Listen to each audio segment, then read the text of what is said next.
और क्योंकि मुद्दा बहुत ज़रूरी था, एक तरह से ये समझ लीजिए कि अ, अपनी देश की आंतरिक सुरक्षा को लेकर के इस तरह के मुद्दों के ऊपर संसद में बहस होती हुई आपने देखी होगी और देखा होगा कि किस तरह से संसद में जो विपक्ष है वो सरकार की नाकामी को देश के सामने लेकर आता है और जिससे फिर देश की जनता इस बात को तय करती है कि हमारी सरकार कितनी सक्षम है। आपने टीवी के ऊपर बड़े ड्रामे देखे होंगे कि भाई किस तरह से देश के अंदर कि देश की इमेज बड़ी बढ़िया हो रही है, देश बड़ी तरक्की कर रहा है। हमारा मानना ये है जनता सरकार मोर्चा का कि अगर देश का आदमी परेशान है तो देश तरक्की नहीं कर सकता। अगर देश का व्यक्ति दुखी है तो देश की तरक्की के कोई मायने नहीं है। तो असल में तो देश देश के लोगों से बनता है, देश के उन संसाधनों से बनता है जिनसे देश टोटल बना है।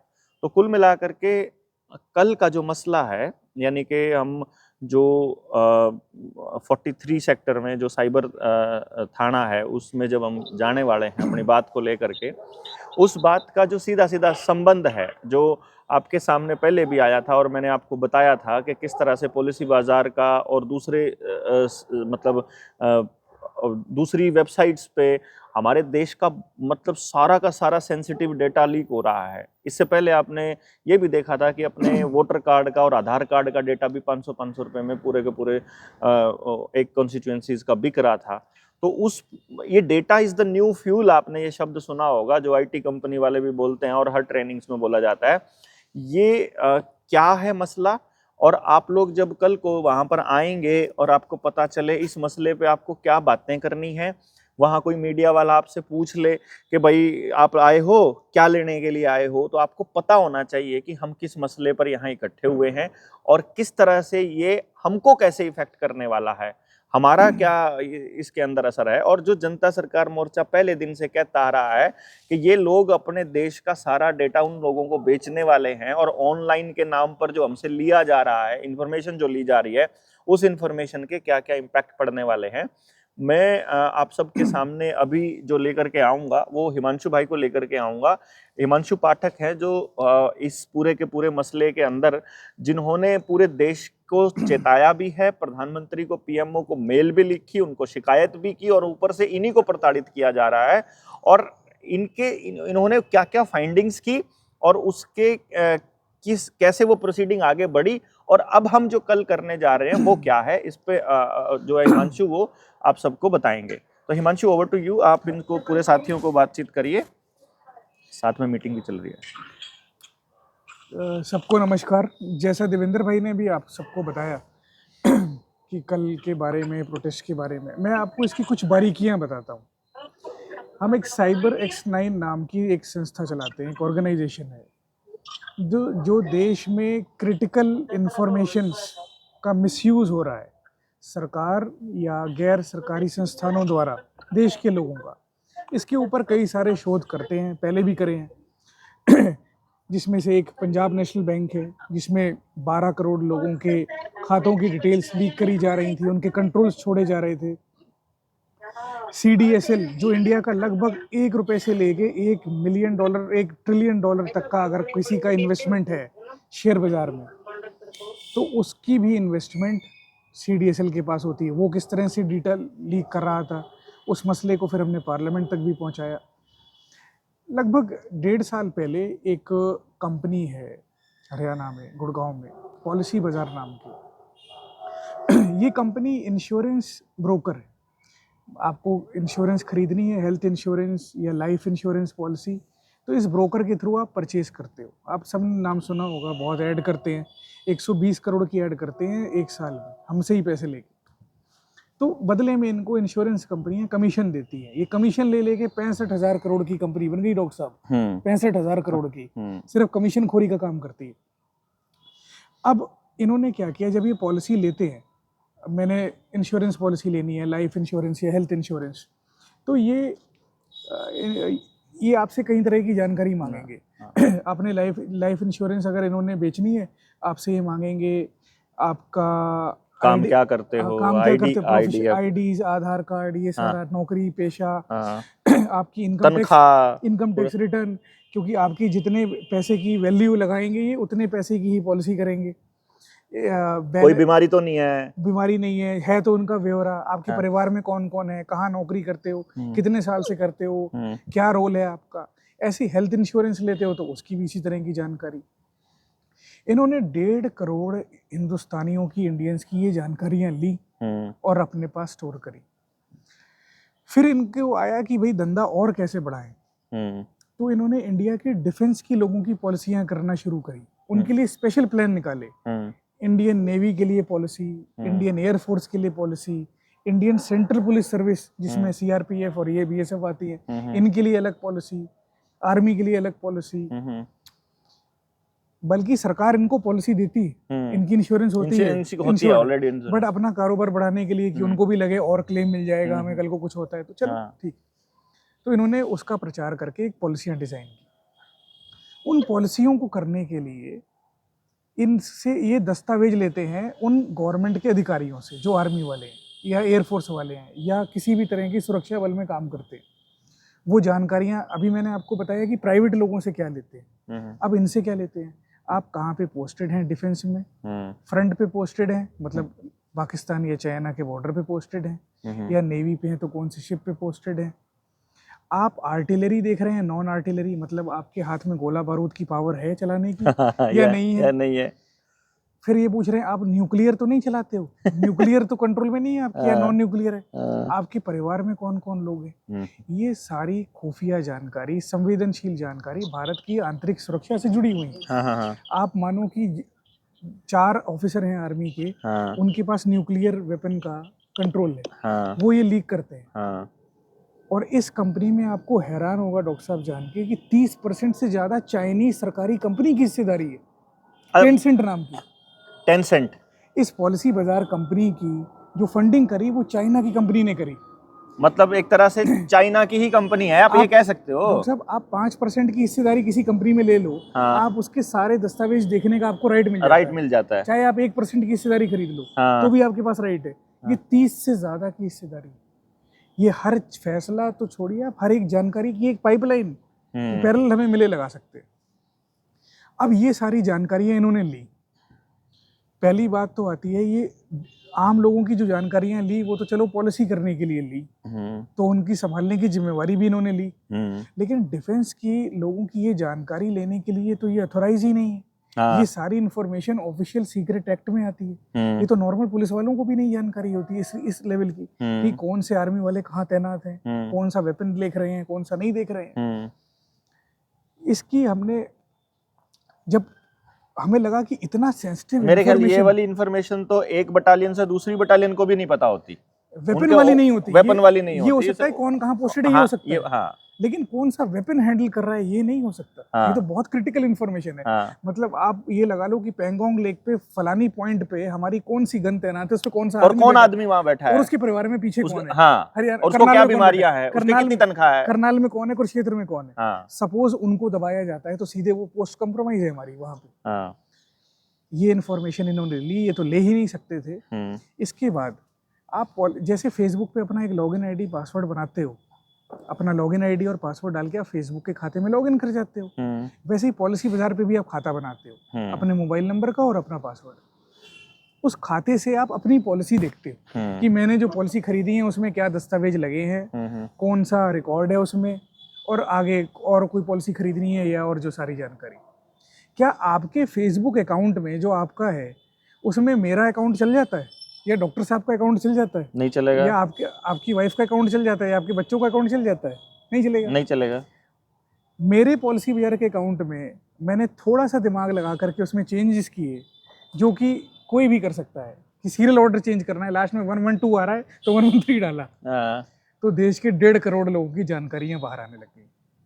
1.5 करोड़। मतलब जो भी बदलो एक बंदा का निकल के आएगा, उसकी ID, Aadhaar, passport copy, PAN copy, income statement, income tax return कहाँ, फिर डिफेंस क्वेश्चनर भी उसी में आ गया। डिफेंस क्वेश्चनर में ये जो जानकारी मैंने आपको बताई, कहाँ पोस्टेड है, artillery, non artillery, prime minister security में है, एसपीजी में है, एनएसजी कमांडो है, ये सारी जानकारियां भी उसमें जनतक हो रही थी।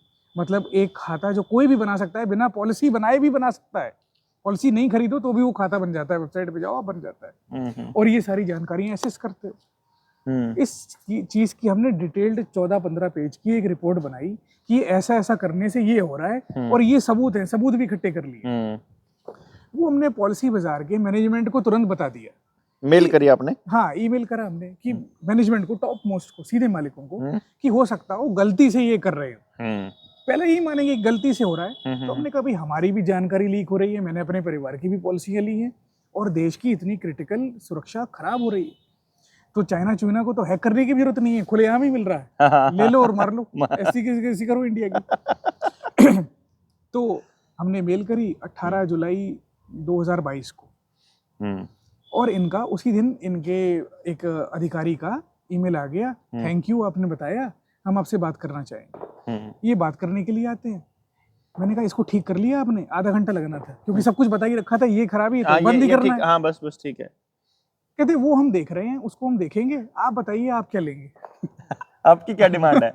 आप क्या करना चाहते हैं? मैंने कहा हम इसको पब्लिश करना चाहते हैं, मतलब इसका लेख बना के आर्टिकल लोगों को जागरूक करना चाहते हैं, ताकि आर्मी, नेवी, एयरफोर्स अपनी ऐसी क्रिटिकल जानकारियां कंपनियों को ना दे। लोग भी जो दे रहे हैं वो सतर्कता बरते और कंपनियों को मजबूर करें कि उनकी जानकारी सुनिश्चित और सुरक्षित की जाए। ये कंपनियां 200-250 करोड़ खर्चती हैं सुरक्षा के नाम पे। डेलियोट जैसी कंपनी जो आज हम रास्ते में चर्चा कर रहे थे। और डेलियोट के बारे में मैं आपको बता दूं, जो साथियों को नहीं मालूम है, DELIOTTE ये डेलियोट का पूरा नाम है। और इसको आप अगर सर्च करोगे तो आपको मालूम पड़ेगा कि डेलियोट कंपनी असल में रॉथस्चिल्ड फैमिली की है, और दुनिया का कोई ऐसा बिजनेस नहीं है जो ये कंपनी नहीं करती है। असल में तो ये एक अकाउंटिंग फर्म थी जिसने बाद में हर डिपार्टमेंट में घुसना शुरू कर दिया, और जहां जहां दुनिया के हर देश के अंदर डेटा मिलता चला गया, ये वहां घुसती चली गई। तो वो डेलियोट कंपनी साइबर सिक्योरिटी का काम करती है पॉलिसी बाजार के लिए, ये बता रहे हैं हिमांशु भाई। और वो डेलियोट कंपनी को ये लोग कितना पैसा देते हैं हर साल? मतलब 100, 150, 200 करोड़ तो आम बात 200 करोड़ आम बात है। वो घटता बढ़ता रहता होगा। मतलब ये डेटा की सुरक्षा के लिए दिया जाता है, ये आपको मैं बता दूं। क्योंकि इनके पास और कोई जानकारी तो है नहीं, है ही डेटा का खेल। हमारा डेटा लेना है, इंश्योरेंस पॉलिसी को देना है, फिर वो डेटा लेना है, फिर वो बेचना है। उस डेटा पे ये खेल रहे। चलिए, अब एक तो हमारी जानकारी इन्होंने ली, डिफेंस वाली जो ये ले नहीं सकते थे वो भी ले ली। तो हमने ये रिपोर्ट बना करके ये कैसे लीक हो रहा है, क्या क्या हो रहा है, ये सारा सबूतों के साथ कंपनी को भेज दिया। कंपनी का मैनेजमेंट कहता कि आप बात करिए, ये करिए, आर्टिकल मत करिए। मैंने कहा इससे जागरूकता होगी ताकि कल को कोई और कंपनी भी ना करे और आप भी ना करो। कहते नहीं, आप हमारे साथ काम करिए। मैंने कहा कर लेंगे, कोई हर्जा नहीं। आप इसको पहले सुनिश्चित करिए कि ये रोका जाए तुरंत, फिर हमारे पास बात करने आइए कि ये बंद कर दिया। आपकी कोई सहायता चाहिए इस मसले को क्लोज करने के लिए तो वो हम फ्री ऑफ कॉस्ट करेंगे। आप तो खरबों करोड़ों की हैं, हम तो मच्छर नहीं है आपके सामने उस रिसोर्सेज में, फिर भी फ्री कर देंगे। ठीक है, और कोई सहायता चाहिए तो भी बता दीजिएगा। और आपको कोई काम कराना है हमसे, उसने कहा कि आप काम करिए हमारे साथ, तो आप बाद में बात करिएगा, पहले इसको क्लोज कर लीजिए, ये अर्जेंट है इसमें, क्योंकि मेरे परिवार भी शामिल है सबके। चले गए हाँ हूँ करते हुए। अगले दिन आया उनका बड़ा अधिकारी मैनेजमेंट का, सौरभ तिवारी नाम का। वो कहता है जी 30 लाख रुपए ले लीजिए आप, $30,000 ले लीजिए, लगभग 27-28 लाख रुपए ले लीजिए, हम रिवॉर्ड दे देते हैं आपको, ये कर देते हैं, बट छापिए मत। मैंने कहा रिवॉर्ड देना है दे तो, छापेंगे तो है। अवेयरनेस कैसे होगी? कहते नहीं, वो तो हम इसलिए दे रहे हैं ना कि छापे। ठीक, मैंने कहा हमें नहीं चाहिए, मतलब खरीद रहे हैं वो। हमने कहा हमें नहीं चाहिए, हमें नहीं चाहिए, पैसा अपने पास रखिए। अभी तक भी इंफॉर्मेशन लीक होना नहीं रुका है, इसको अभी रोकिए, तब आप लोग बात करने आइए कि ये रुक गया, तब बात करिए। टाइम क्यों वेस्ट कर रहे हैं? हमने लिखा था रिपोर्ट में कि आप जब इसको बंद कर लेंगे हम पब्लिश कर देंगे। तो उनको ये कि लीक होती है, लीक होए, हमारा नाम ना खराब हो, पहले इनको रुकवाओ। उसको रोकने में इंटरेस्ट नहीं है कोई। तो ये 2-3 दिन ऐसे लटकाते रहे। हमने ये सारी जानकारी इकट्ठी करी, सारी रिपोर्ट। प्राइम मिनिस्टर ऑफिस में नेशनल सिक्योरिटी डिवीजन है इन चीजों को देखने के लिए। फिजिकल सिक्योरिटी को देखने के लिए एक जेम्स बॉन्ड डोवल साहब को बनाया हुआ है। तो और ये वाली सिक्योरिटी देखने के लिए लेफ्टिनेंट जनरल राजेश पंत नाम के अधिकारी हैं वहाँ, उनको इंचार्ज दिया गया। मोदी साहब के साथ ट्रैवल करते हैं कहीं भी जाना हो। और इनको हमने भेज दिया कि सर ये देख लीजिए, ऐसे ईमेल के थ्रू। हाँ, ये भी ईमेल पे ही बात करते हैं, ठीक मिलते है। नहीं। हाँ, ये नेशनल साइबर सिक्योरिटी कोऑर्डिनेटर है, ठीक।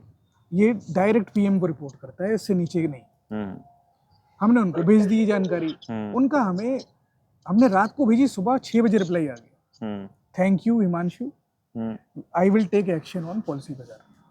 बढ़िया बढ़िया सर, थैंक हाँ यू। बढ़िया, और क्या, यही चाहिए हमको। यही चाहिए। हाँ, साथ में मिनिस्ट्री ऑफ इंफॉर्मेशन टेक्नोलॉजी की एक नोडल एजेंसी है सर्टिन, हाँ, उसके तहत भी ये चीज़ें आती हैं। वो देश में साइबर सिक्योरिटी और इन सारे मसलों की देखरेख करती है, क्योंकि आज की डेट में साइबर सिक्योरिटी बॉर्डर की सिक्योरिटी से बड़ा मसला हो चुका है। अब लड़ाई बॉर्डरों पे नहीं होती है, हाँ। अब यही वाली लड़ाई इन्फॉर्मेशन का ही तो सारा खेल है। अब यही लड़ाई है। अमेरिका चाइना की रोज इसी मसले पे लड़ाई हो रही है, इंडिया चाइना की भी रोज हो रही है। बॉर्डर पे कुछ नहीं, सब यहाँ है। सर्टिन को दे दिया हमने, मिनिस्ट्री ऑफ इंफॉर्मेशन टेक्नोलॉजी के अंडर आता है।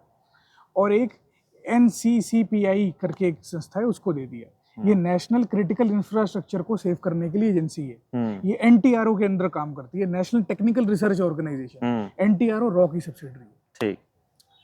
इनको भी बता दिया। ये जितने जितने लोग सो कॉल्ड काम करते, जो भी देश को बचाने का काम करने का करते हैं या नहीं करते, वो उन सबको बता दिया। ये इनका डोमेन है। हाँ, ये घोषित है, गवर्नमेंट ने डिक्लेयर किया, ये बचाएंगे अपने को, बता दिया। हाँ। उनका भी जवाब आ गया, ठीक है हम देख रहे हैं। हाँ। फिर हमें IT मिनिस्ट्री के अंदर जो सर्टिन, वो जवाब अपने पास रिटर्न में सब है, कुछ है रिटर्न में। ईमेल उन्हीं की ईमेल, सरकारी PMO की ईमेल से ईमेल।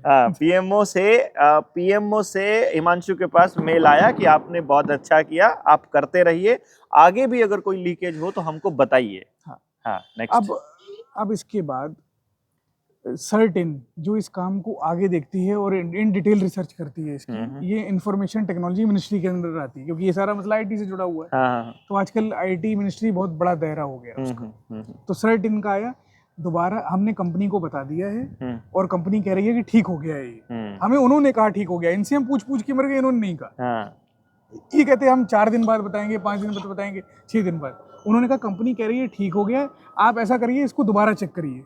कौन कहता है ये बात? Certain ministry of information technology की बॉडी, मंत्रालय की, सेंटर की, कि आप बताइए ये सही हो गया, देख करके दोबारा चेक करके बताइए, दोबारा देखिए। उनको देखना नहीं आता जैसे?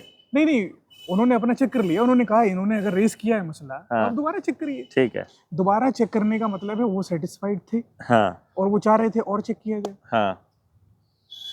कुछ दिन बाद, 1-2 दिन बाद, गुड़गांव के एक साइबर थाने से एक ASI हमें एक नोटिस निकालता है, आपने जुर्म किया है, आपने पैसे मांगे, आपने ये कर दिया, आपने वो कर दिया, थाने आ जाओ जी।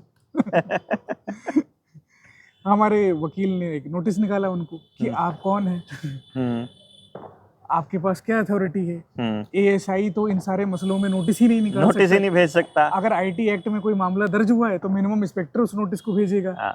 तो वो मामला कहाँ दर्ज हुआ है, क्योंकि मामला तो नेशनल इन्वेस्टिगेशन एजेंसीज के पास है ऑलरेडी। जब PMO के साथ पास है तो तुम कौन होते हो मतलब बीच में इंटरफेयर करने वाले? फिर वो भाग गया ASI, फिर वो आया नहीं मुड़ के दोबारा। फिर कंपनी ने हमें लीगल नोटिस भेजा कि आप इसको मत करो दोबारा, ये मत करो, वो मत करो। फिर हमने कंपनी को लीगल नोटिस भेजा कि एक तो हमने आपकी मदद करी कि आप इतना बड़ा कांड कर रहे हो, देश का 1.5 करोड़ लोगों की सुरक्षा से खिलवाड़ कर रहे हो, आर्मी, नेवी, एयरफोर्स को बर्बाद कर रहे हो, इवन प्राइम मिनिस्टर की सिक्योरिटी भी भेज रहे हो, उनकी सुरक्षा में जो लोग लगे हैं उनको भी लीक कर रहे हो। तो आपने हमें पहले तो थैंक यू बोला, अब आप कह रहे हो कि हम कार्रवाई करेंगे। तो आप कहना क्या चाहते हो? कि हमने आपके पैसे नहीं लिए तो हम गलत हैं, पहले हम सही थे। तो हमने इसका जवाब दिया, आपके ऊपर नेशनल सिक्योरिटी एक्ट लगता है, जो आजकल सरकारें किसानों पे और बाकी लोगों पे लगाने की बात करती हैं। मतलब लगा हुआ है ऑलरेडी। जो किसान की लड़ाई लड़ रहा है उसको NSA लगा देते हैं। तो हमने कहा ये तो आपके ऊपर NSA बनता है, क्योंकि आपने देश की सुरक्षा को कॉम्प्रोमाइज किया, आपकी कंपनी में चाइनीज हिस्सेदारी है, ये सारे सबूत हैं, स्टॉक एक्सचेंज को पता है चाइनीज हिस्सेदारी, और ये एविडेंस है इसकी। और आपने पहले थैंक यू बोला, अगर पहले ही गलत था तो हमें आपने थैंक यू क्यों बोला? आप सीधे कहते आपने गलत है, वो तब हमें कोई गलत नहीं कहा। पुलिस में कह रहे हो कि आपने अनऑथराइज्ड तरीके से चेक कर लिया। मैंने कहा मैं आपके ऑफिस आया, मैं कहीं गया, मैं अपने घर में आपने जो खाता दिया है वही फेसबुक लॉगिन ID, वो लॉगिन ID डाल के चला रहा हूँ, अब वहाँ हिला रहा हूँ तो पूरे इंडिया का मिल रहा है, मैं आपको बता रहा हूँ, ये मैंने गलत कर दिया। चलिए वो भाग गए जब हमने नोटिस निकाला कि आप पे तो राष्ट्रद्रोह का मुकदमा लगता है, नेशनल सिक्योरिटी एक्ट लगता है, ऑफिशियल सीक्रेट एक्ट लगता है। वो मुड़ के दोबारा नहीं आए। हमने इसकी अगस्त के पहले हफ्ते में 2022 में खबर कर दी। आज तक आपको ग्रुपों में डाली भी गई हाँ, होंगी वो शायद, मैसेज डाला था, आज तक एनडीटीवी, जिसके पास नहीं पहुंची उसके पास बजा हाँ, देंगे। और भी विदेशों में भी खबर हुई, वॉशिंगटन पोस्ट में हुई, कोई 1-2 एमपीज ने भी उठाया कि इतना बड़ा सुरक्षा से खिलवाड़, पॉलिसी बाजार को पार्लियामेंट में सम्मन करो, 1-2 एमपीओ ने ये ट्वीट भी करे। ये सारा कुछ हो गया। उसके बाद भारत सरकार ने क्या करा क्या नहीं पता नहीं। हमने कहा हमारा काम था विसिल ब्लोअर का, हाँ, हमने शोर मचा दिया, ऐसा ऐसा हो रहा है, देख लो। हाँ, तुम देखो या ना देखो, ठीक। फिर दिल्ली पुलिस के ईमेल आने लग गए कि आप एफआईआर दर्ज करा दो। मैंने कहा ये मसला स्टेट वर्सेस कंपनी है, Bharat versus government of India versus company है। हाँ, जानकारी पूरे देश ये की आपका हुई है। आपकी हाँ, आपका मसला नहीं है, ये तो स्टेट का मसला है। हाँ, आपको जांच में मेरी कोई हेल्प चाहिए आप मेरे को बता देना, मैं हाजिर हूँ। हाँ, मेरे से कोई जानकारी चाहिए मैं हाजिर हूँ। तो मसला तो स्टेट का वर्सेस है। फिर उनका भी नहीं आया। अगले साल 2023 में जनवरी में मेरे पे एक एफआईआर कर दी जाती है, अननेम्ड।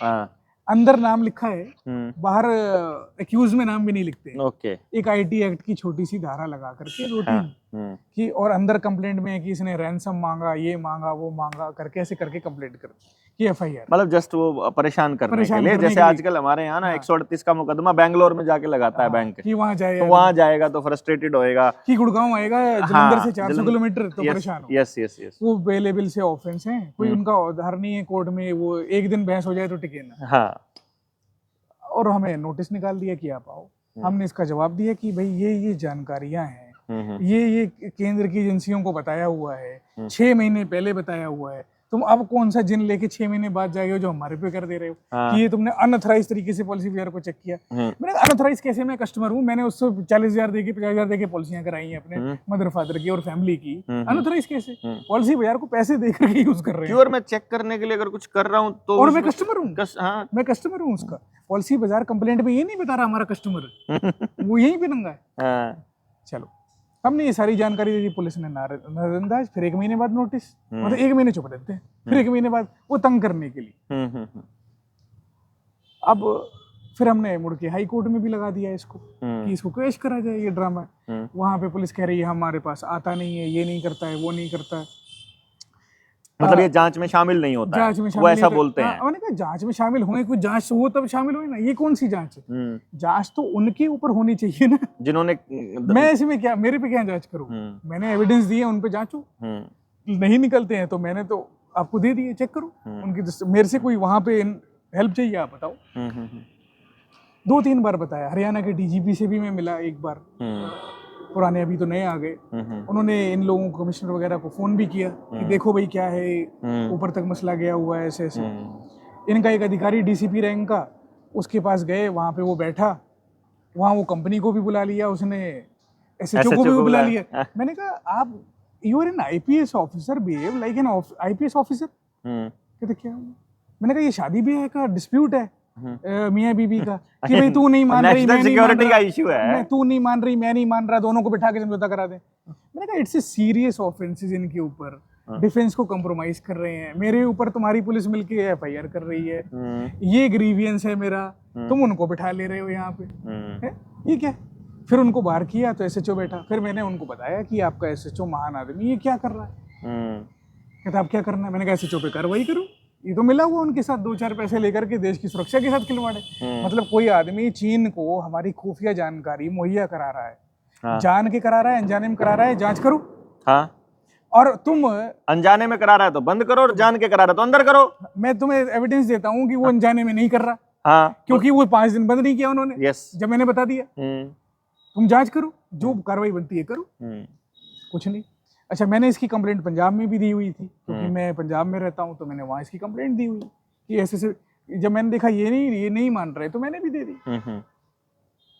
पहले हमने कहा कि स्टेट वर्सेस ये जाने, जब देखा कि ये लड़ाई हमसे लड़ने आ रहे हैं तो हमने भी दी। हमने वहाँ पे एसएचओ की पोल खोली, मैंने कहा ये कर रहा है भैया आपका एसएचओ। वो चुप करके बैठ के सुनता रहा, कोई जवाब ही नहीं। ठीक है। मैंने कहा और कुछ चाहिए? कहते नहीं चाहिए। मैंने कहा और कुछ? कहते नहीं चाहिए अब। मैंने कहा फिर करो कार्रवाई इसके ऊपर। मतलब और ये जो और फर्जी उस पे अब तक कोई कार्रवाई नहीं उस हुई। एसएचओ पे कोई कार्रवाई अभी नहीं ना हुई, कोई एसएचओ पे हुई, ना ना एसीपी पे हुई, ना उस पे हुई, ना हाँ। ही फर्जी कंप्लेंट बंद करी गई। लेकिन मुझे ऐसा लगता है इसमें हिमांशु कि क्योंकि ये पूरा का पूरा जो एरिया है, जो गुड़गांव का एरिया है, ये एमएनसीज का एरिया है। यस, और यहाँ पर कुछ जैसे रियल एस्टेट वाले हैं, दारू वाले हैं, जो ड्रग्स वाले हैं और इस तरह लेकिन के माफिया इलीगल काम करने वाले नेक्सस पूरे है, माफिया की तरह नेक्सस काम है, करते हैं। और जैसे ट्रैफिक के हवलदारों को हफ्ता जाया करता वैसे होता है, वैसे ही इन थानों को भी हर कंपनी से एक हफ्ता जाता वरना होगा शायद। वरना इंटरेस्ट क्या बनता है, वरना एक क्या बनता है, एसएचओ का कोई इंटरेस्ट नहीं है ऐसा और वो इंटरेस्ट क्या अपनी है? उसको मतलब नेशनल सिक्योरिटी के इशू पे वो अपनी धौंस जमा रहा है। It's really serious offence. मतलब हरियाणा पुलिस की हरकतें यहाँ तक बढ़ गई हैं कि देश की सुरक्षा जैसे क्रिटिकल मसले पे पहली बात तो उनका डोमेन नहीं है उसमें इंटरफेयर हाँ, करने का। हाँ। ये सीधे बोले कि जाओ सेंटर में, उन्होंने बताया, अभी बता मतलब दो। यहाँ खट्टर अपने आप को मोदी से ऊपर मानता है।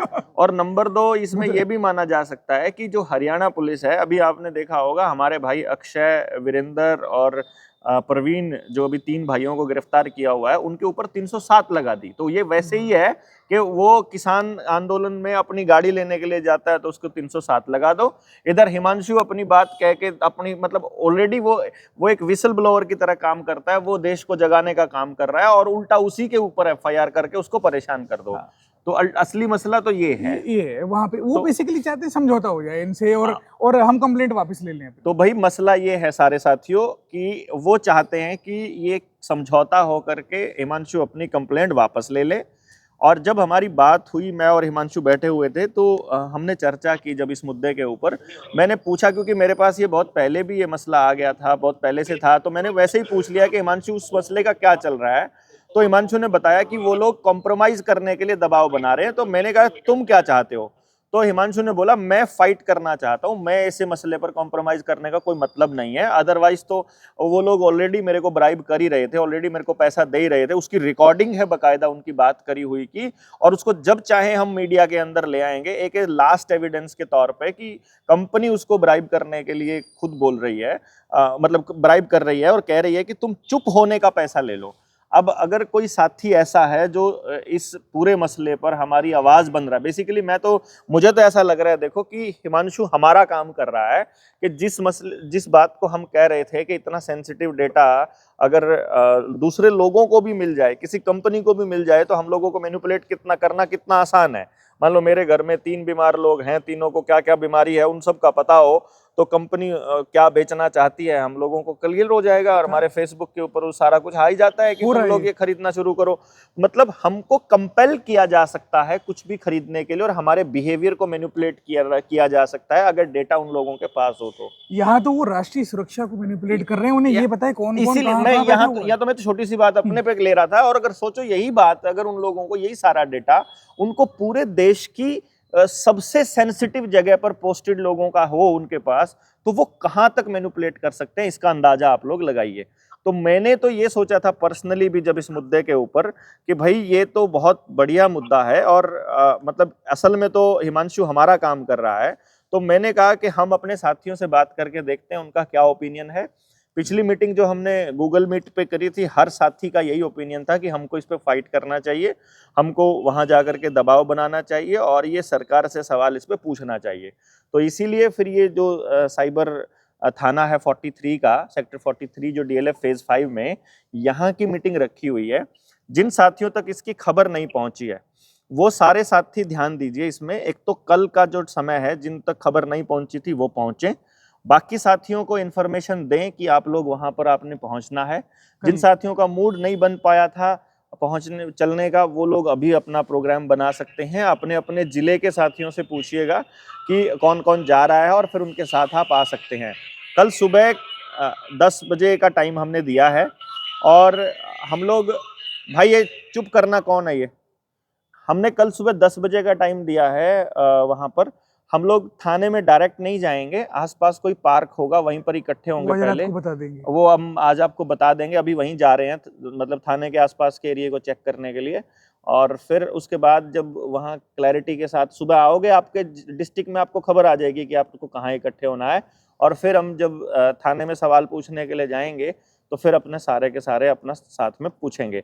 इसमें क्या होगा कि आपको थोड़ी सी ये एक तरह से मैं इसको ऐसे लेता हूँ कि हमको प्रोटेस्ट किस तरह से करने हैं, आने वाले समय में हमको अपनी बात कैसे रखनी है, उसका एक क्लियर विजन आपको हो जाएगा कि ये एक ट्रेनिंग का हिस्सा है बेसिकली, कि आप इसमें अपने अपने ज़िले से लोगों को कनेक्ट करना और फिर उसके बाद आकर के अपनी बात रखने का। अभी तक आपने दूसरे संगठनों की कॉल्स पे प्रोटेस्ट किए हैं और अपनी कॉल पे प्रोटेस्ट करने की अब शुरुआत हम लोगों को करनी है, जिसमें ये मानकर आपको ये देखना होगा कि पुलिस का क्या रवैया रहता है इसके अंदर जब उन पर बात आती है तो। और जब हम मतलब पूरा कन्विक्शन के साथ जब हम कन्विंस होकर के जब हम अपनी बात रखते हैं, तो वो लोगों के पास सवालों के जवाब देने की भी जगह नहीं बचती है। तो आपका अगर किसी साथी का कोई सवाल है, तो वो आप पूछ सकते हैं। अदरवाइज़ मेरे ख्याल से इन्फॉर्मेशन जो हमने देनी थी, ये मीटिंग इसलिए रखी थी कि आप लोगों को ये डाउट नहीं होना चाहिए कि हम